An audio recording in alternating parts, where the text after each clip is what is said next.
जय हिंद दोस्तों।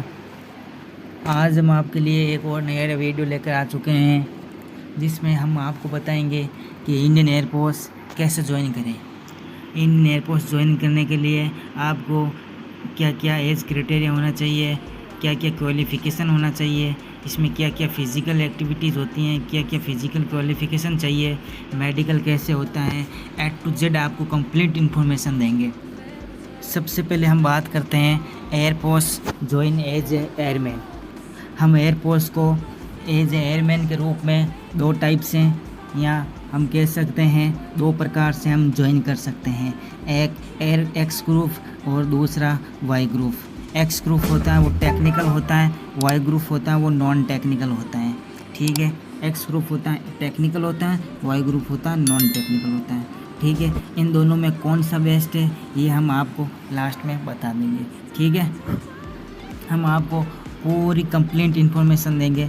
ठीक है, तो यदि आपने अभी तक हमारे चैनल सब्सक्राइब नहीं किया तो प्लीज़ सब्सक्राइब कर लें और बेल आइकन को बजा लें ताकि आने वाले वीडियो को नोटिफिकेशन सबसे पहले आपको दिखाई दे। तो चलिए हम स्टार्ट करते हैं। ठीक है, सबसे पहले हम बात करते हैं एजुकेशनल क्वालिफ़िकेशन, वो भी एक्स ग्रुप के लिए। ठीक है, सबसे पहले एक्स ग्रुप के लिए एजुकेशनल क्वालिफ़िकेशन की हम बात करते हैं। एक्स ग्रुप के लिए हम यदि एक्स ग्रुप में भर्ती होना चाहते हैं तो हमें PCM 10+2 चाहिए। ठीक है, यानी 12th पास चाहिए, वो भी फिज़िक्स, केमिस्ट्री और मैथमेटिक्स में। ठीक है, फिज़िक्स में कम से कम 50% होना ज़रूरी है, मैथमेटिक्स में और इंग्लिश में तीनों में 50% होना ज़रूरी है। और ऑल ओवर की बात करें तो हम 50% होना यानी फर्स्ट डिवीज़न पास होना बहुत ही ज़रूरी है। यदि ये 49.90 है तो हम एयरफोर्स ज्वाइन नहीं कर सकते। और एक्स ग्रुप वाला बंदा यदि किसी लड़के का डिप्लोमा है विथ 50% तो वो भी एक्स ग्रुप के लिए फॉर्म अप्लाई कर सकता है। यानी एक्स ग्रुप के लिए 12th पास होना चाहिए, वो भी PCM से। और यदि कोई कैंडिडेट डिप्लोमा किया हुआ है वो भी 50% से तो एक्स ग्रुप के लिए फॉर्म अप्लाई कर सकता है। अब हम बात करते हैं एयरफोर्स वाई ग्रुप की। एयरफोर्स वाई ग्रुप ज्वाइन करने के लिए इंग्लिश में 50% होना ज़रूरी है और ऑल ओवर भी 50% होना ज़रूरी है, वो भी 12th पास। ठीक है, किसी भी स्ट्रीम से हो सकता है, चाहे वो आर्ट्स वाला हो चाहे वो कॉमर्स वाला हो, किसी भी स्ट्रीम से हो सकता है। अब हम बात करते हैं फिज़िकल क्वालिफ़िकेशन की। फिज़िकल क्वालिफ़िकेशन में सबसे पहले आता है वेट होता है वो हाइट के अकॉर्डिंग होना चाहिए। चेस्ट का मिनिमम एक्सपेंशन है वो 5 सेंटीमीटर होना ज़रूरी है। डेंटल है वो डेंटल 14 पॉइंट होने चाहिए डेंटल में। ठीक है, 14 पॉइंट होने चाहिए डेंटल में। और वो जो हमारे दांत होते हैं वो बहुत ही साफ़ होने चाहिए, एकदम बीच में ज़्यादा गैप नहीं होना चाहिए, एकदम साफ़ सुथरा दांत होने चाहिए। हमारी हेल्थ है यानी हमारी जो बॉडी है वो बॉडी का पोस्चर अच्छा होना चाहिए, बॉडी की जो स्किन है वो क्या है डिजीज फ्री होनी चाहिए और एकदम फिट होनी चाहिए, तभी हम air force X and Y group के लिए एक्स और वाई ग्रुप के लिए हम क्या क्वालिफाई हो सकते हैं। ठीक है, अब हम बात करें बॉडी टैटू की। बॉडी टैटू यदि छोटा सा या छोटा भाग में बॉडी टैटू है तो चल सकता है, ज़्यादा बड़े भाग में नहीं होना चाहिए। छोटा बॉडी टैटू है तो उसके लिए एक फॉर्म आता है, वो फॉर्म भरा जाता है, फिर हम एयरफोर्स ज्वाइन कर सकते हैं। अब हम बात करें हाइट की तो मिनिमम हाइट वो 152.5 सेंटीमीटर होना कंपलसरी है, इससे कम वाले एयरफोर्स ज्वाइन नहीं कर सकते। ठीक है, इससे ज़्यादा कितने भी हो सकती हैं। विजुअली वो 6x6 से 6x9 तक चल जाती हैं। ठीक है, एक्स ग्रुप के लिए। वाई ग्रुप के लिए थोड़ी सी और भी चल जाती हैं।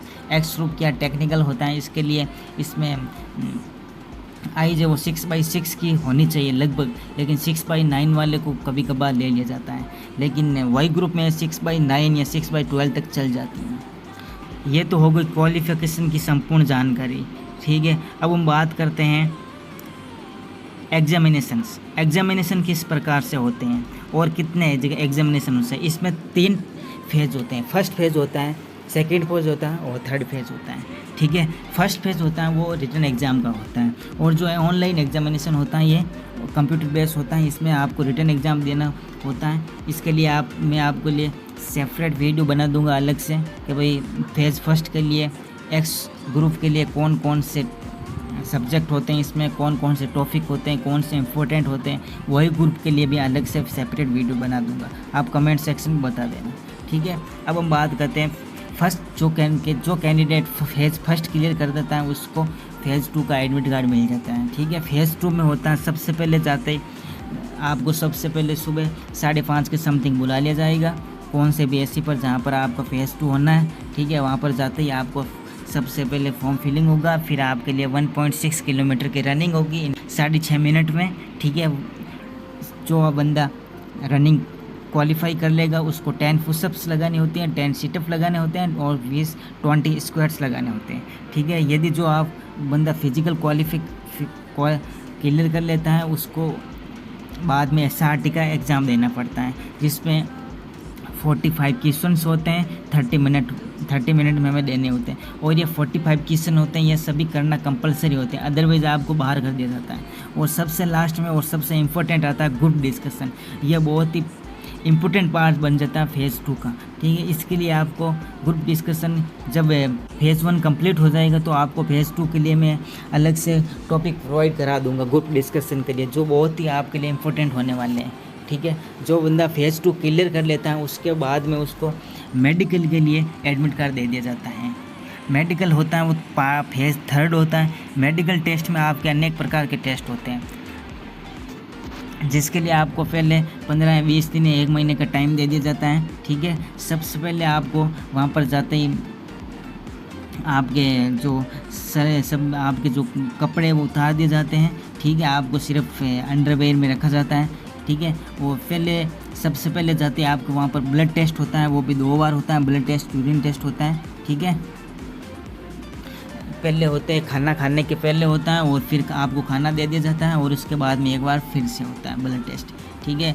फिर होता है ECG में आपको बस पॉजिटिव सोचना होता है और कुछ नहीं, और ज़्यादातर लगभग ECG है वो क्लियर कर जाते हैं। फिर होता है आई टेस्ट होता है, आई टेस्ट में आपके विजुअल टेस्ट भी होता है जिसमें आपको कुछ नंबरिंग दिखाई जाते हैं, कुछ लाइन्स दिखाई जाती हैं, ठीक है।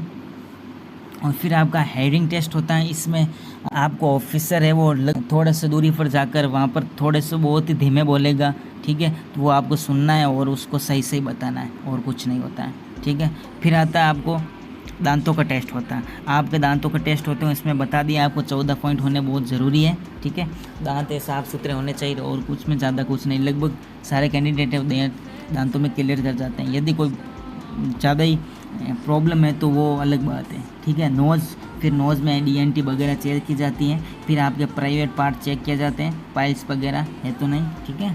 और फिर आपके जो भी फिजिकल पोस्चर होता है, आपका बॉडी का पोस्चर होता है वो चेक किया जाता है, कहीं से भी हाथ पैर ऊंचा नीचा नहीं है या छोटा बड़ा ऐसे आपको चेक किया जाता है। फिर आपके हाइट है, वेट है, ठीक है, चेस्ट है, लेग लेंथ है, ये सभी टेस्ट की जाती हैं, ठीक है। फेज़ 3 होने के बाद जो कैंडिडेट फेज़ 3 क्लियर कर जाते हैं उसको ग्रीन कार्ड मिल जाता है और उसको PSL के लिए वेट करना पड़ता है। लेकिन जो फेज़ 3 क्लियर नहीं कर पाता है उसको फ्री मेडिकल मिल जाता है। फिर PSL आती हैं, जो बंदा PSL क्लियर कर जाता है और उसका नाम इनरोलमेंट में आ जाता है, ठीक है। इनरोलमेंट में आने के बाद आपको ज्वाइनिंग हो जाती है, ठीक है। ये थे आपके संपूर्ण जानकारी कि इंडियन एयरफोर्स कैसे ज्वाइन करें, ठीक है।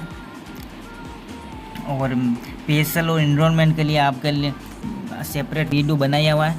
एक एंड में और बता देता हूँ, X और Y ग्रुप में कौन सा ग्रुप बेस्ट है।